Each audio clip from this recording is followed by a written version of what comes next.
Shalom, selamat pagi, salam ngopi ajek. Kembali lagi bersama dengan saya di Ngobrol Pagi sama Yesus. Seperti biasa, ngopi. Saya pagi hari ini bertemakan tentang hal ketika aku berjumpa dengan Tuhan. Saudara-saudara yang dikasih Tuhan, perjumpaan kita dengan Tuhan adalah suatu keindahan tersendiri. Perjumpaan dengan Tuhan adalah suatu hal yang menyenangkan. Banyak orang mengatakan, aku melayani Tuhan. Ada orang yang merasa bangga dengan mengatakan, aku adalah hamba Tuhan. Tetapi sadar atau tidak, mereka seringkali tidak pernah bertemu dengan tuannya. Padahal mereka adalah hamba. Seringkali mereka tidak mengenal siapa Tuhan atau Tuhannya yang mereka layani, yang mereka anggap sebagai Tuhannya atau Tuannya. Karena mereka sendiri mengaku aku adalah hamba.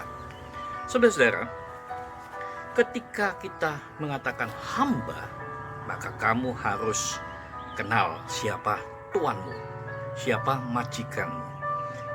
Ketika kita mengatakan aku adalah anak Tuhan, maka kamu harus mengenal Bapaknya, yaitu Tuhan Yesus.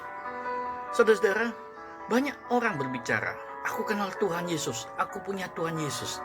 Tapi ketika mereka diminta untuk memperkenalkan siapa Yesus, mereka membungkam mulutnya. Mereka tidak bisa. Saudara-saudara, mari kita kembali diingatkan dalam pengajaran Tuhan Yesus, yaitu dalam Injil Matius pasal yang ke-25. Saudara-saudara, Injil ini mengatakan 3 hal, gadis yang bijaksana dan gadis-gadis yang bodoh. Yang kedua, perumpamaan tentang talenta. Yang terakhir ialah tentang penghakiman terakhir. Nah, saudara-saudara, di dalam perikop yang ketiga, yaitu penghakiman terakhir, kita diajarkan untuk mengenal siapa Tuhan ataupun Tuan yang kita layani. Saudara-saudara, Injil Matius ini betul-betul mengajarkan kepada kita untuk kita sadar bahwa kita harus kenal Tuhan dan Tuan yang kita layani. Matius 25 ayat yang ke-34 mengatakan demikian, saudara-saudara, dan raja itu akan berkata kepada mereka yang di sebelah kanannya, mari, hai kamu yang diberkati oleh Bapakku, terimalah kerajaan yang telah disediakan bagimu sejak dunia dijadikan. Terimalah kerajaan surga yang telah disediakan bagimu sejak dunia dijadikan. Artinya, memang betul-betul Tuhan menyediakan bagi anak-anaknya yang percaya dan yang sudah menyebut Tuhannya adalah Bapa. Nah, saudara-saudara, dalam ayat yang seterusnya dikatakan, ya, terimalah. Mengapa disediakan bagi mereka kerajaan surga?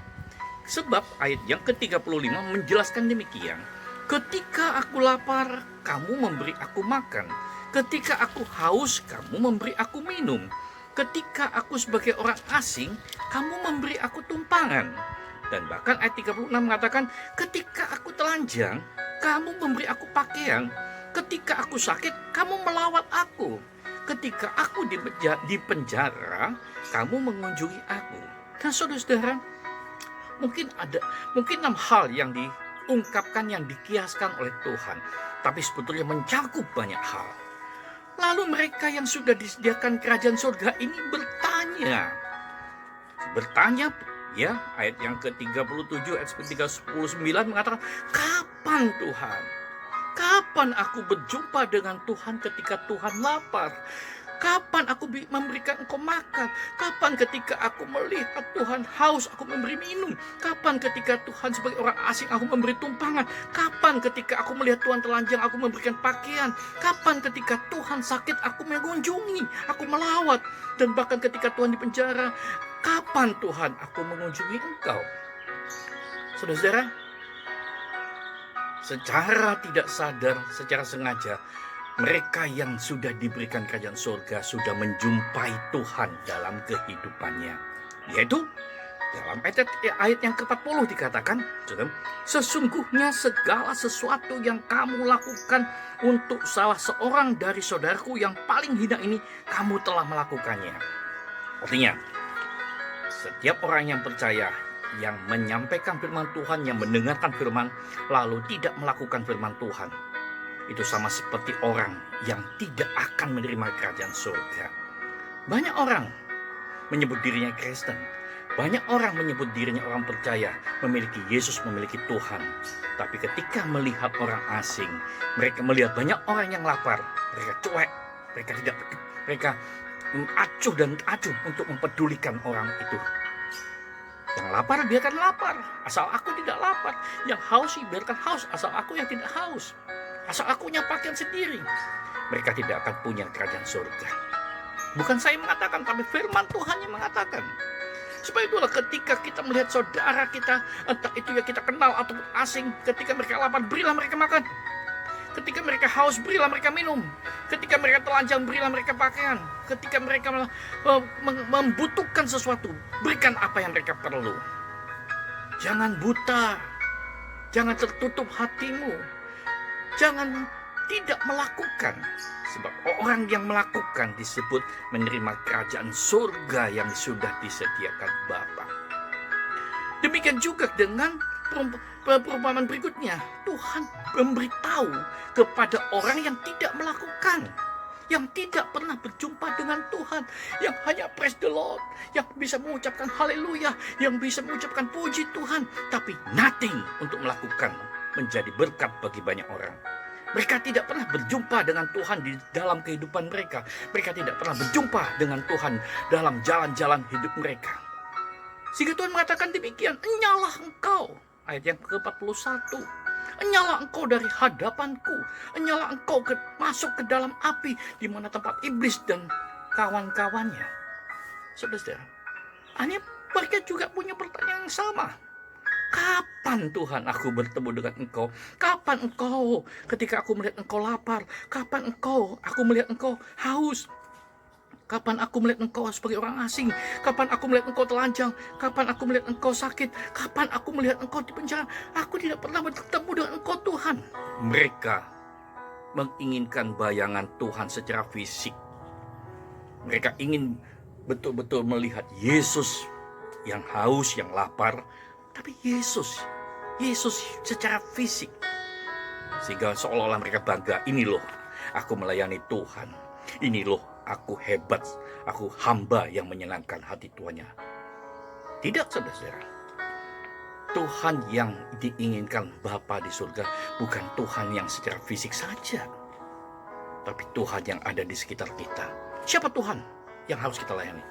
Saudaramu, orang tuamu, sahabat-sahabatmu, saudara seiman, bahkan orang asing. Mereka butuh nasihat, nasihati. Mereka butuh doa, didoakan. Mereka butuh sesuatu, diberikan. Supaya apa? Supaya kerajaan surga itu betul-betul disediakan untuk kita. Karena kerajaan surga disediakan sebelum dunia dijadikan. Sehingga mereka yang tidak melakukan, yang tidak melihat Tuhan di sekeliling hidupnya, yang tidak melihat Tuhan di sekitarnya, mereka disebut orang yang harus dienyahkan, orang yang harus dibuang. Saudara, siapakah Tuhan yang ada di sekitarmu? Siapakah Tuhan yang ada di setiap kehidupanmu? Mungkin ada yang kau musuhi, ampunilah. Bersahabatlah dengan mereka. Jangan ada kepahitan antara orang tua dan anak. Jangan ada permusuhan dengan saudara. Jangan ada sesuatu yang membuat kita tidak menerima kerajaan surga. Engkau akan melihat Tuhan. Dia ada di dekatmu, dia ada di sekitarmu. Berkati, tolonglah. Ketika mereka lapar, berilah mereka makan. Ketika mereka haus, berilah mereka minum. Ketika mereka telanjang, berilah mereka pakaian. Ketika mereka sakit, jenguklah dan doakan, dan bahkan berilah sesuatu yang mereka butuhkan. Banyak sekarang hamba Tuhan hanya berkata, "Hai, apa kabar?" Tapi mereka tidak pernah berkunjung. Mereka tidak pernah melihat. Mereka tidak pernah menjangkau jemaatnya. Mereka buta. Mereka hanya bangga ketika mereka berkhotbah melayani dan diberi persembahan. Tetapi mereka tidak pernah memberikan persembahan pada jemaat ketika mereka telanjang, mereka lapar, mereka haus, mereka kekurangan. Ketahuilah, mereka adalah Tuhan yang harus kamu layani di setiap langkah kehidupanmu. Dan saya percaya hari ini adalah langkahmu untuk bertemu dengan Tuhan. Hari ini adalah langkahmu untuk berjumpa dengan Tuhan. Dia ada di sekitarmu. Dan ketika kau melakukan, kerajaan surga akan menjadi milikmu. Hari ini sampai selama-lamanya. Tuhan Yesus memberkati.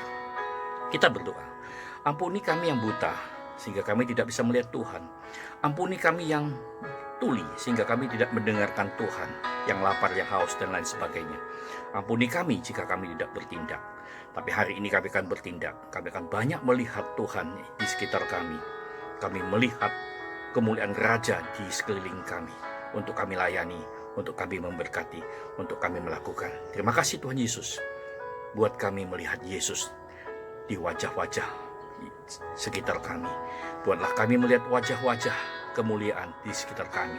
Karena kami tahu kami melayani Tuhan, maka kami juga harus melayani mereka. Terima kasih Tuhan Yesus, terima kasih. Berkati kami dalam nama Tuhan Yesus. Engkau menolong kami semuanya. Haleluya. Amin. Tuhan Yesus memberkati kita saudara-saudara. Dan saya percaya kita akan senantiasa ditolong oleh Tuhan. God bless you.